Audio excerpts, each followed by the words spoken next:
In this video, we're going to talk about EQ. So EQ is the next thing in the chain, and what it does is it helps us to shape the sound of a particular voice with a particular microphone.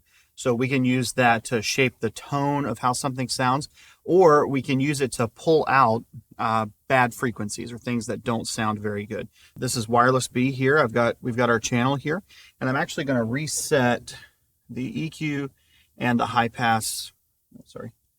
And the high pass filter. Okay, so let's talk about filtering first. So see preamp, then filter here.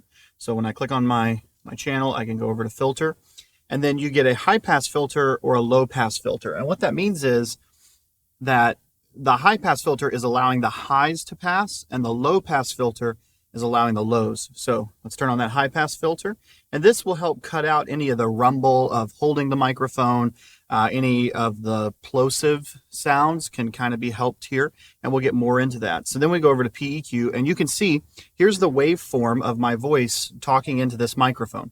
This is what it looks like. This is what it sounds like. And what we want to do is find the frequencies that don't sound as good, and we can bring those down, and then what's left will sound good. And lots of times we can do this by trying to find frequencies that may cause feedback. So I'll turn on the PA in just a second and give you a little bit of an overview of what it may look like to shape and tone a microphone, and then we'll try it on a vocal and you can kind of see how it works there.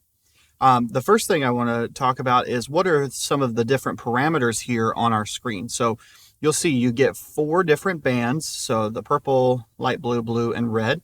This is low, low mid, high mid, and high. And what you can do is you can change these 3 parameters on them. So this is the frequency or the sound frequency that you want to work with. So you see that purple is moving. Then dB is how much gain do I want to add, or how much low do I want to add. So if you listen to me talking to this, it'll sound like a lot bassier, a little bit boomier, right? That's adding those frequencies, turning those frequencies up versus cutting. Now it'll sound a lot higher. You know, a lot of that low mid has kind of been taken out of it.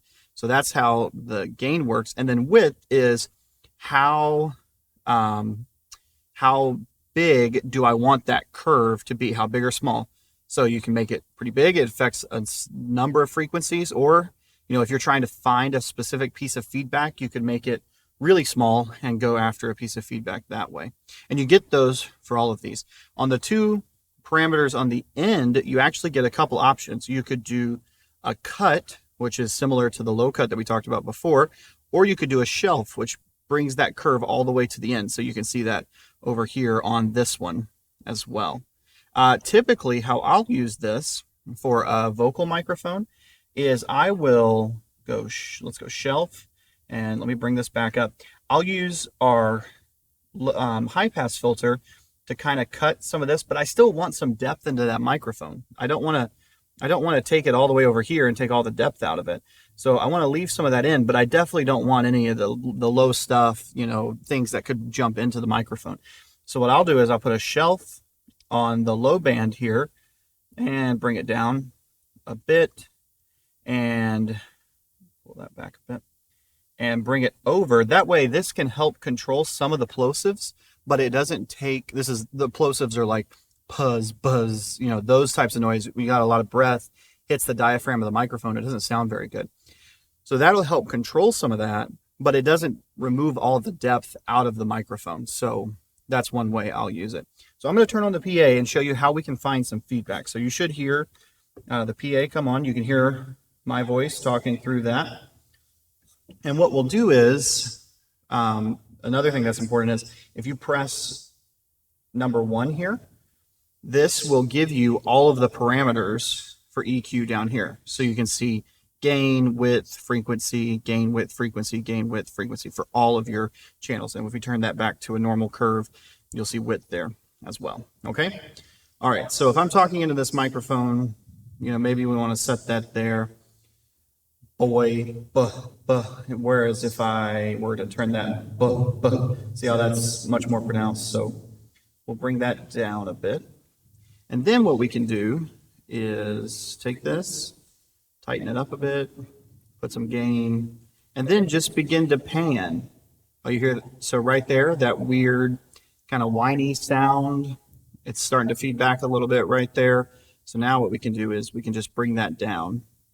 So we know those problem frequencies, if I begin to get louder or if I begin to talk louder, it will cut some of those out. We could do the same thing with this one. So bring it up.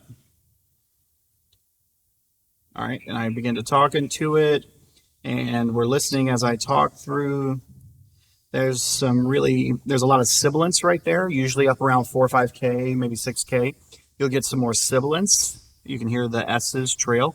So a good thing to do there is just bring that back down. Now it doesn't sound quite as whiny, should still sound a little full. I'm going to bring this up to put a little bit more depth in it, and then not going to be as harsh here. Typically we want to have so that our dB levels can kind of go in groups of 3. So about 3 dB is where you might want to bring an adjustment. If you need to do more, you can go 3 dB again to make a really harsh adjustment. So you can see that that's -6 there, but we're not going to do that. So that sounds pretty good. That helps take care of some of the problem frequencies. And this mic could be ready to use there. I think it sounds good.